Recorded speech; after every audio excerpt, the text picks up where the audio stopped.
भाव से हमारे भगवान पानी पी रहे, श्रृंगार करो इस भाव से। ये श्रृंगार हमारे भगवान जी का है, हमारा कुछ नहीं। हम तो राम जी के हैं और राम जी हमारे हैं। अब सौंप दिया इस जीवन का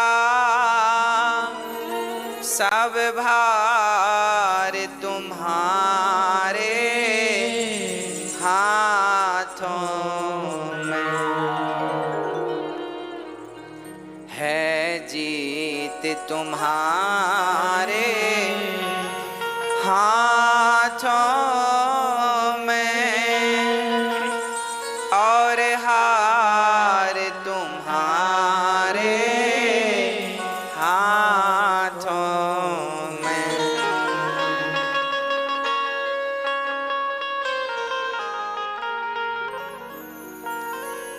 मेरा निश्चय बस एक यही,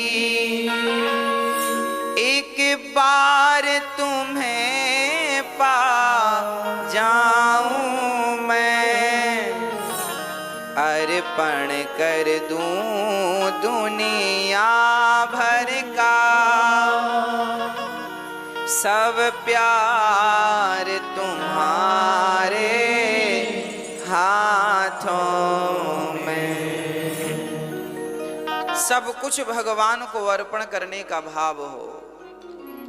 जैसे गंगा मैया दौड़ती है ना, तो इसलिए दौड़ती हैं कि वो समुद्र को, गंगा जी से किसी ने कहा अरे थोड़ा विश्राम कर लो, क्या भागी जा रही हो? बोले विश्राम तब तक नहीं जब तक सागर ना मिल जाए। गंगा तब विश्राम करती हैं जब उन्हें सागर की प्राप्ति हो जाती है। उसी प्रकार हम तब विश्राम करें जब हमें भगवान की प्राप्ति हो जाए। यही जीवन की दौड़ है। लोग कहते हैं भाग रहा है, जीवन दौड़ रहा है। अरे दौड़ना बुरा नहीं है, पर भगवान के लिए दौड़ हो तो दौड़ना भी सार्थक है। और संसार के विषयों के लिए कोई दौड़ रहा है तो वो दौड़ना नहीं। दौड़ना हो तो भगवान के लिए, भगवान के लिए दौड़ हो। एक प्रताप भानु नाम के राजा थे। भागवत राम कथा की चर्चा है, रामचरितमानस का प्रसंग है। धर्म धुरंधर नीति निधाना, तेज प्रताप शील बलवाना, तिहि के भय जुगल सुत बीरा, सब गुण धाम महारन धीरा।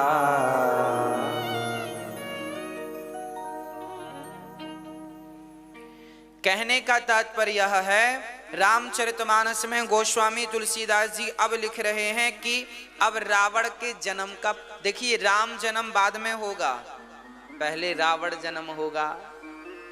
राम अवतार बाद में होगा, पहले रावण अवतार होगा। क्यों पहले रावण की कथा क्यों लिखी गोस्वामी जी ने? क्योंकि बेचारा रावण ना होता तो राम ना होते। इसलिए रावण का भी धन्यवाद देना चाहिए कि हे रावण देव, आपके कारण हमारे राम इस धरती पर आए। आप ना आते तो हम राम की कथा कैसे सुन पाते, कैसे कह पाते। तो राम की कथा यदि हमारे मध्य है तो केवल रावण की बदौलत है, हाँ या ना? राम की कथा हमारे बीच में है, समस्त कथा तो किसकी बदौलत है? इसलिए आप रावण को हल्का फुल्का ना समझिएगा।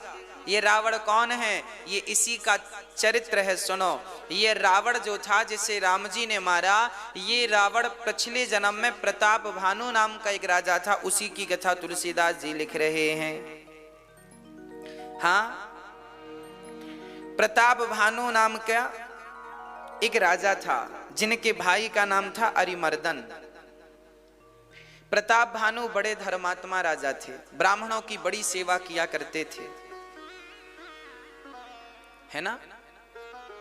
बड़ा दान पुण्य करते थे, रोज ब्राह्मणों के चरण पखारते थे, रोज ब्राह्मणों की सेवा करते थे, रोज दान दक्षिणा देते थे।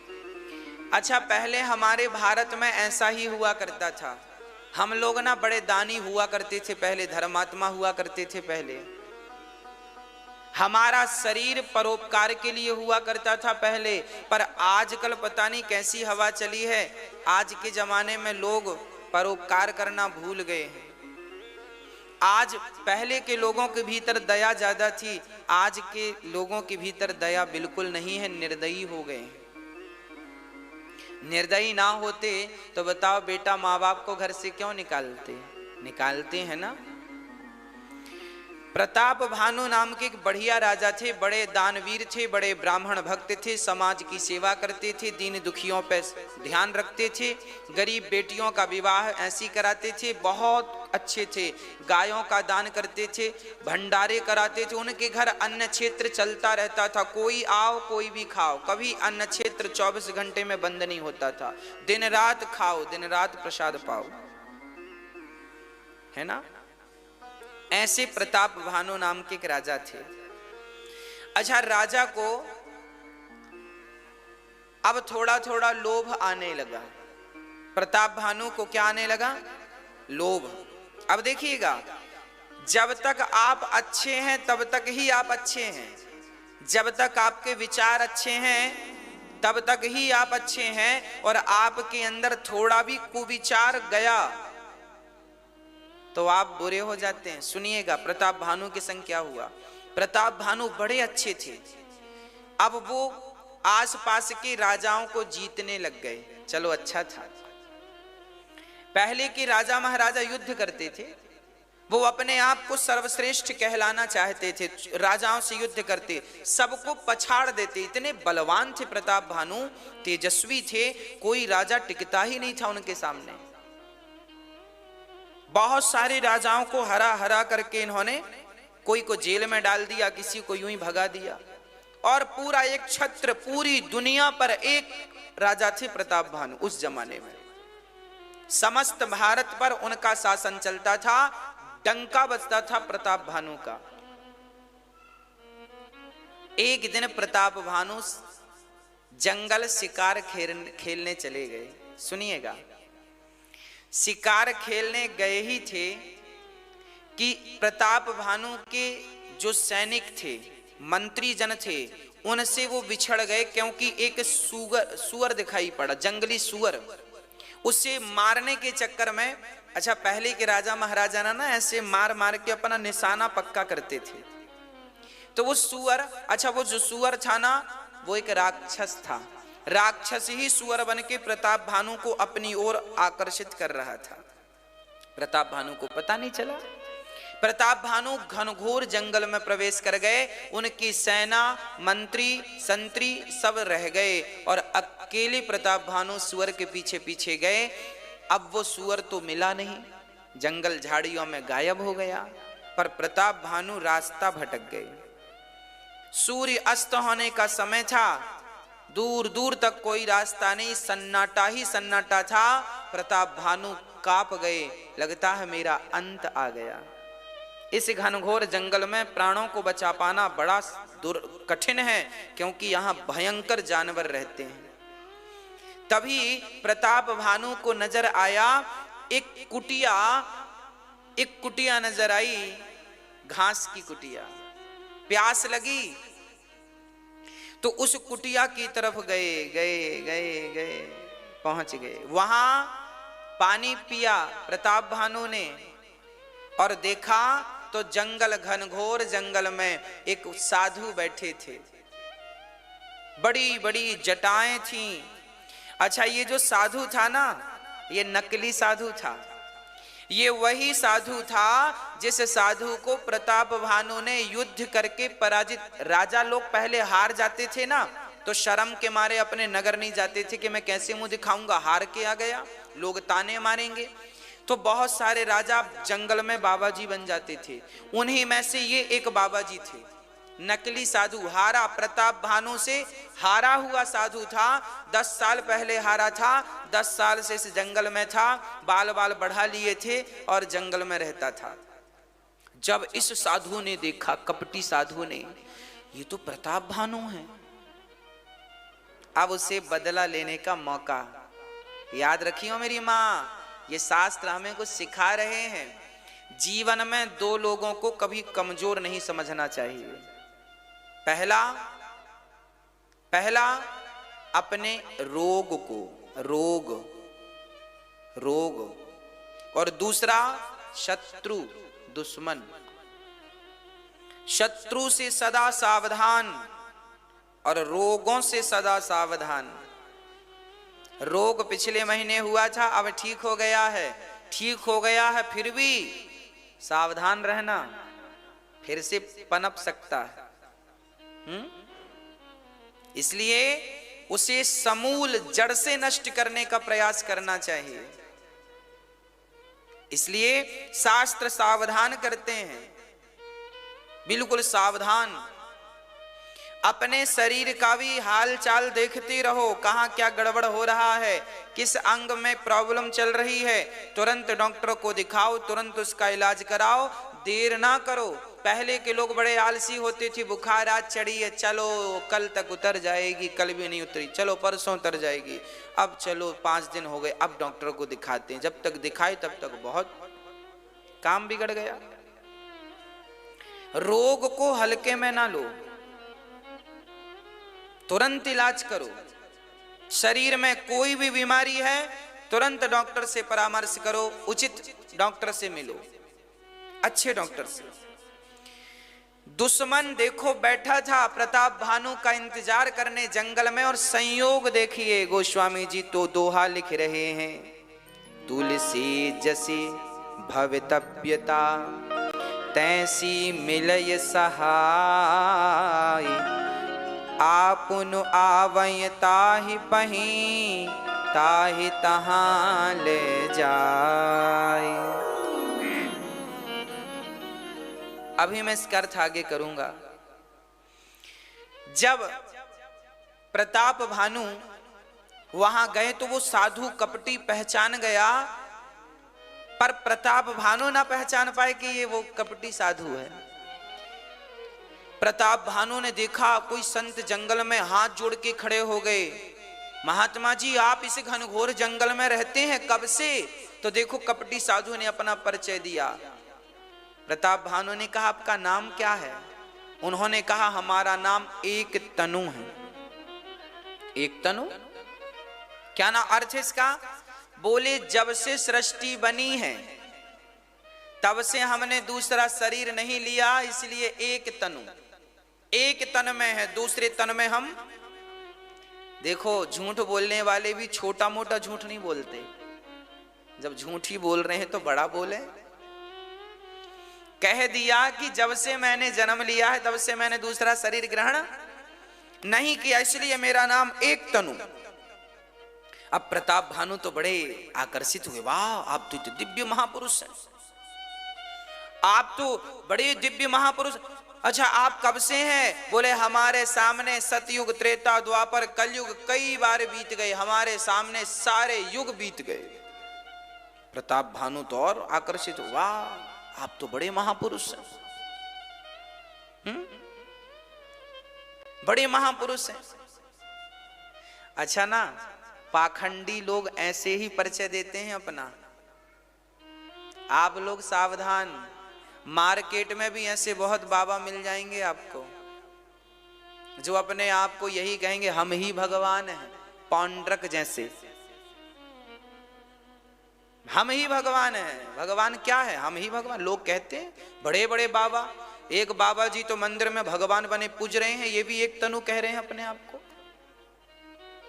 और आप पूज रहे हैं।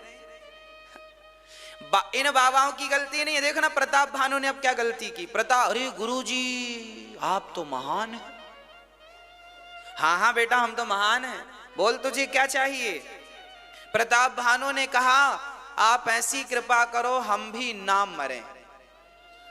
आप नहीं मरते हैं तो हम भी ना मरें।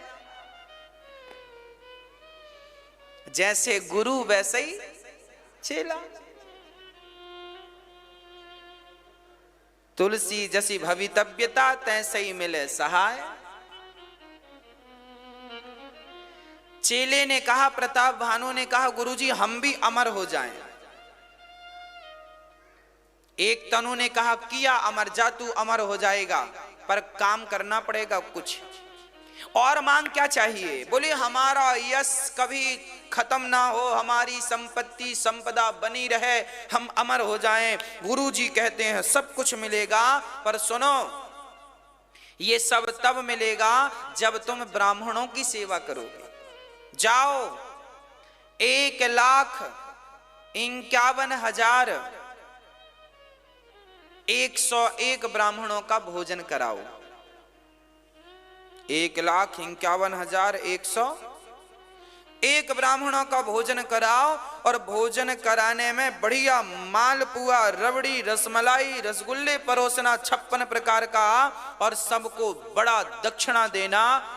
फिर ब्राह्मण आशीर्वाद दे के तुम्हें अमर बना देंगे। अच्छा ठीक है, पर एक तनु तो कपटी साधु थे। इन्होंने कहा, सुनो, रसोईया हमारी तरफ से आएगा, भोजन बनाने वाला हमारी तरफ से आएगा। अब सुनना, प्रताप भानु सुरक्षित अपने नगर आए, और गुरुजी पे विश्वास हो गया कि गुरुजी तो एक तनु मरे ही नहीं, हमें भी अमर बना। देखो लालच, आदमी जितना उतने में संतुष्ट नहीं है। यदि उतने में संतुष्ट होता तो जरूरत ही नहीं थी माथा पच्ची की, पर मैं भी अमर हो जाऊं, अमर हो जाऊं, इस लालच से प्रताप भानु ने ब्राह्मणों को बुलाया। और वो भंडारी, जो साधु ने भंडारी, वो राक्षस को भेजा जो सुअर बना था, वो मय दानव था। वह दानव ने भोजन में ब्राह्मणों का मांस परोस दिया।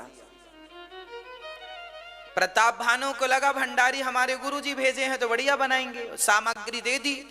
पर उसने गाय का मांस, बकरे का मांस और ब्राह्मणों को मार मार के, ब्राह्मणों का मांस पका के, और ब्राह्मण जब भोजन करने बैठे तो ब्राह्मणों की थाली पे ब्राह्मणों का मांस परोस दिया, गाय का मांस परोस दिया। और ब्राह्मण बड़े अच्छे थे। ब्राह्मणों ने कहा, प्रताप भानु तो धर्मात्मा राजा है, ये तो बढ़िया खवाएगा। ब्राह्मण खाने ही वाले थे। अच्छा, भोजन बनने के बाद पता नहीं चला कि ये मांस है ना भाई। कोई बहुत विद्वान व्यक्ति के घर हम जाएं, पंडित समझदार व्यक्ति के घर जाएं, धर्मात्मा के घर, तो हम ये थोड़ी उम्मीद करेंगे कि वो हमें मांस परोसेगा। हमें तो यही लगेगा बढ़िया 56 भोग परोसेगा। सारे ब्राह्मण भोजन पर बैठे हैं, 1.5 लाख ब्राह्मण भोजन पर बैठे हैं, और प्रताप भानु के भंडारी ने क्या परोस दिया? मांस परोस दिया। ब्राह्मण खाने वाले थे, पर वो ब्राह्मण बड़े तपस्वी थे। उन ब्राह्मणों का सत्य नष्ट ना हो जाए। यदि मांस खा लेंगे तो उनका सत्य नष्ट हो जाएगा। तब आकाशवाणी हो गई। देखो, उस जमाने में देवता, जब आप अपने धर्म की रक्षा करते थे ना, तो धर्म भी आपकी रक्षा करता था। धर्मो रक्षति रक्षिता। तब आकाशवाणी हो गई, ब्राह्मणों, ये भोजन उचित नहीं है, इसमें ब्राह्मणों का मांस है। अब सारे ब्राह्मण खड़े हो गए और आग बबूला हो गए। अरे धर्म राजा प्रताप भानु, तुमने हमारा धर्म नष्ट करने के लिए बुलाया? जाओ, हम सभी ब्राह्मण तुम्हें श्राप देते हैं, तुम राक्षस हो जाओ। क्या बन गए? राक्षस। वही प्रताप भानु ब्राह्मणों के श्राप के कारण रावण बना। अब सुनिएगा, प्रताप भानु राक्षस क्यों बने? क्योंकि उनके अंदर लोभ आ गया। क्या आ गया? लोभ। पाप के बाप का नाम क्या है? पाप के पापा का नाम। पाप की शुरुआत कहां से होती है? लोभ से। कोई आपसे पूछे कि पाप का बाप कौन है, तो पाप का बाप है लोभ। विचार करके देखो कि हमारे भीतर लोभ ना हो, आपके भीतर लोभ ना हो, तो आप कौन सा पाप करेंगे? करेंगे? आज लोग मर्डर कर रहे हैं, पीछे लोभ है, सुपारी मिलती है, पैसा मिलता है, लोग मर्डर कर देते हैं। हाँ, होता है कि नहीं? आज दुष्कर्म होते हैं, वो भी एक लोभ है, उन्हें सुख मिलता है उस काम से तो करते हैं। मतलब हर कार्य के पीछे, हर बुराई के पीछे हम, अब आप बताना, आप झूठ बोलते हैं तो किस लिए? आपके अंदर यदि लोभ ना हो तो क्या आप झूठ बोलेंगे? मतलब आपके भीतर यदि लोभ आ गया ना मेरी मां, तो आप पाप करने लग जाएंगे। यदि पाप को मिटाना है तो पाप को मत मिटाओ, अपने लोभ को मिटा दो, पाप अपने आप मिट जाएगा। पाप का तो कोई अस्तित्व ही नहीं है, पाप की मूल तो लोभ है, लोभ मिटा दो, खत्म। एक बहुत बड़े पंडित जी थे, काशी से पढ़ करके अपने गांव लौट रहे थे। चलते चलते चलते चलते थक गए। पहले के लोग लगभग पैदल ही चलते थे या बैलगाड़ी से। एक ब्राह्मण बालक काशी में पढ़कर बड़ा विद्वान होकर के अपने पिता के घर चला, गांव चला, तो रास्ते में थकावट लगी तो बैठ गया। एक सुंदर सा घर दिखाई पड़ा, पानी मांगा, भैया पानी मिलेगा। एक सुंदर सी महिला अंदर से आई, गिलास में पानी लाई और वो पानी से भरा गिलास ब्राह्मण ने पिया। और जब पानी पिया तो पंडित जी ने पूछा, ये घर किसका है? बोले वैश्या का घर है। पंडित जी ने पूरा पानी बाहर करने का प्रयास, ए बाहर निकल, वैश्या का पानी पी लिया मैंने। वैश्या बोली, पंडित जी अब पानी बाहर नहीं आएगा, अब आप पी लिए हैं तो पी लीजिए। पंडित जी बोले, वैश्या बोली, बैठ लो, गर्मी बहुत है, 5-10 मिनट रेस्ट कर लो, चले जाना। पंडित जी बोले, तुम्हारे पानी पिला दिया, हमको बताना ना चाहिए था कि ये वैश्या का घर है। तुम वैश्या हो? हाँ हम वैश्या हैं। अरे राम राम राम। पंडित जी बोले, अब हमें 100 माला जपना पड़ेगा, तब तुम्हारे पाप से हमें मुक्ति मिलेगी, तुम्हारा पानी पी लिया हमने। वैश्या बोली, गुरुजी थोड़ा सा भोजन भी कर लो। अरे राम राम राम राम राम, तेरे घर भोजन करेंगे? वैश्या के घर खाएंगे क्या हम? हमारा धर्म नष्ट करना चाहती हो क्या? हम ब्राह्मण हैं, तुम्हारे यहां नहीं खाएंगे। तुम गलत तरीके से पैसा कमाती हो, हम तुम्हारा पैसा स्वीकार नहीं करते। तब तक एक वो वैश्या एक सोने की मोहर लेके आई। बोले, पंडित जी पैदल कब तक जाओगे? पैसे वैसे हैं? पंडित जी ने कहा, पैसे तो नहीं, सुनो ये मोहर रख लो, और यदि आप हमारे घर केवल 1 रोटी खाएंगे ना तो हम आपको 2 मोहर देंगे। पंडित जी बोले, विचार करे, अच्छा ठीक है ठीक है ठीक। पंडित जी ने कहा, 2 मोहर मिलेंगी, मोहर सोने की। वैश्या ने भी कहा, पैदल जाओगे, मोहर होंगी तो भाई रिक्शे से चले जाओगे, तांगा वांगा चलते थे उस जमाने में, पैसे होंगे तो तांगा मिलेगा, नहीं तो पैदल चलो। पंडित जी बोले, अच्छा ठीक है, 1 ही रोटी खाऊंगा। हाँ खा लेना, पर वो भी अपने हाथ से बनाऊंगा। हाँ हाँ। पंडित जी बोले ठीक। वैश्या बोली ठीक है। वैश्या ने आटा, चूल्हा, बर्तन सब दे दिए। पंडित जी ने आटा लगाए और रोटी लगाने। वैश्या बोली, सुनो आपके हाथ इतने कोमल हैं, कहां परेशान हो रहे हो? मैं आपको 5 मोहरें दूंगी यदि आप मुझे अवसर देंगे रोटी बनाने का। पंडित जी ने कहा, 5 2 7, जल्दी पहुंच जाऊंगा, काम। वैश्या ने कहा, तुमने कपड़े बड़े फटे पहन रखे हैं, अरे धोती वोती खरीदना, कुर्ता उर्ता बढ़िया ले लेना, 2 पैसे रहेंगे, बुराई क्या है?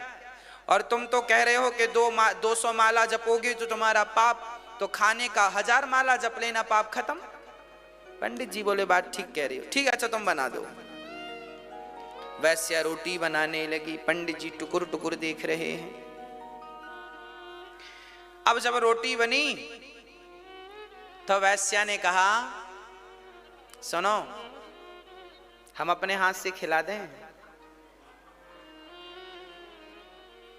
पंडित जी बोले ना, तेरे हाथ से नहीं खाएंगे हम।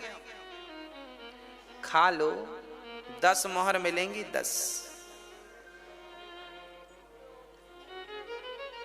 10 मिलेंगी, 10। पंडित जी बोले जब इतना पाप हो ही रहा है तो फिर इतना और।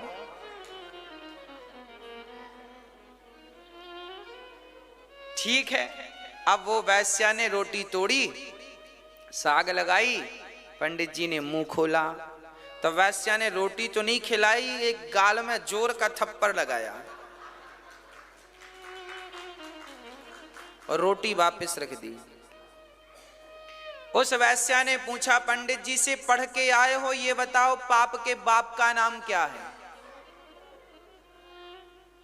पंडित जी ने सारे वेद पुराण उलट पलट कर देखे, कहीं उनको पाप के बाप का नाम नहीं लिखा नजर नहीं। भाग ग्रंथों में थोड़ी लिखा है कि पाप का बाप कौन है। पंडित जी को उस वैश्या ने बताया, पंडित जी आप इतना पढ़कर आए और आपको यही नहीं पता पाप का बाप कौन है। सुनो, आप हमारे साथ सारा समझौता करने को तैयार हो गए, किसके कारण? लोभ के कारण। वो वैश्या बोली, सुनो मैं आपका धर्म नष्ट नहीं करूंगी, मैं आपको अपने हाथ से ना भोजन कराऊंगी ना अपने घर की रोटी खिलाऊंगी, पर मुझे माफ करिएगा, आज के बाद कभी भी लोभ के कारण अपने धर्म को जाने मत दीजिएगा। यदि यदि यदि धर्म चला गया और धन रहा तो धर्म को गवाकर उस धन का करोगे क्या? क्या करोगे? धर्मो रक्षति रक्षिता, धर्म की आप रक्षा करेंगे तो धर्म भी आपकी रक्षा करेगा। लोभ के कारण अपना धर्म त्याग देने वाले को ना इस लोक में शांति है ना परलोक में गति है। इसलिए बासी रोटी खा लो ठीक है, भीख मांग लो ठीक है, पर धर्म का त्याग करना ठीक नहीं। सुदामा गरीब थे पर उन्होंने अधर्म को नहीं अपनाया।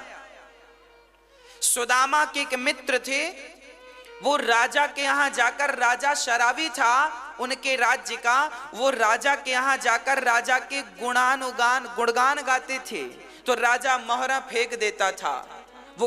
वो लेकर आते, सुदामा से बोले चलो तुम भी एक दिन उनकी प्रशंसा करना, तुम्हें भी धन मिल जाएगा। सुदामा ने कहा मेरी जिह्वा गल जाए उस दिन, मेरी जिह्वा गल के गिर जाए उस दिन, जिस दिन कृष्ण के अतिरिक्त किसी और की प्रशंसा मैं करूं। ये जिह्वा गल के गिर जाए उस दिन, जिस दिन मेरी जिह्वा से कृष्ण के अतिरिक्त किसी और की प्रशंसा निकले। वाह, ये धर्म है। हम गरीब हैं तो क्या हुआ? अमेरिका, जापान, पेरिस से भारत की कोई तुलना नहीं है। हम भले गरीब लोग हैं हमारे भारत के, पर हम लोग गरीब हैं तो क्या हुआ? धर्मात्मा है। हम अपने धर्म पर अडिग रहने वाले लोग हैं, हम धर्म का त्याग करने वाले नहीं हैं। कभी भी अपने धर्म का त्याग ना करो। धर्मो रक्षति रक्षिता। तो कहने का अर्थ यह हुआ कि सारे पापों का मूल कारण है केवल रावण का सर्वनाश हुआ। उसके सर्वनाश का मूल कारण क्या था? सीता को चुराया, मतलब लोभ था, हाँ या ना? किसी का भी चरित्र उठाकर देख लो, जिन जिनका समूल नष्ट हो गया उनके पीछे उनका मात्र लोभ था। इसलिए लोभ ना करना, जितना विधाता दे दें उतना रखो और ईमानदारी से रखो, ईमानदारी से कमाओ, बेईमानी नहीं, गलत नहीं, ईमानदारी से। आपका वही है जो आपको ईमानदारी से मिल गया है, वो आपका नहीं है। ठीक है जी? इसलिए धर्मो रक्षति रक्षिता। प्रिय भक्तों, प्रताप भानु को श्राप इसलिए मिल गया क्योंकि उन्हें अमर होने का लोभ आ गया। अरे अमर होने का लोभ नहीं आता तो सब ठीक ठाक चल रहा था। इसलिए मेरी मां, आप भी ज्यादा लोभ ना किया करो, आप भी ज्यादा लोभ ना किया करो। जितना मिल जाए भगवत कृपा मान लेना चाहिए। अति कभी मत करना बंदे, इति तेरी हो जाएगी। बिन पंखों के पक्षी जैसी गति तेरी हो जाएगी। अति सुंदर थी सीता मैया, जिसके कारण हरण हुआ। अति अभिमानी था वो रावण, जिसके कारण मरण हुआ। अति सदा वर्जित है भैया, अति सदा वर्जित है भैया। इति मतलब खत्म, इति तेरी हो जाएगी। बिन पंखों के पक्षी जैसी गति तेरी हो जाएगी। सीता जी बहुत सुंदर थी तो हरण हो गया। आपको पता है नारी का अधिक सुंदर होना भी अभिशाप माना गया है। नारी सुंदर तो हो पर अति सुंदर ना हो। इस सृष्टि में जो स्त्रियां अति सुंदर हुई हैं उन्हें सबसे ज्यादा दुख उठाना पड़ा है। इतिहास साक्षी है ना। तो अति सुंदरता भी नुकसानदायक है। सीता मां अति सुंदर थी तो रावण चुरा के ले गया। इसलिए बहुत ज्यादा, चलिए अब कोई है तो ये नहीं हम कहें कि कोयला पोत के चलो, ऐसा नहीं है। अब है तो है, पर अधिक जो आप सुंदर बनना चाहते हैं अपने आप को, वो अधिक सुंदरता नुकसानदायक है। सामान्य जीवन सबका बढ़िया है ना भाई। बहुत स्वादिष्ट भोजन जिस दिन बन जाता है ना,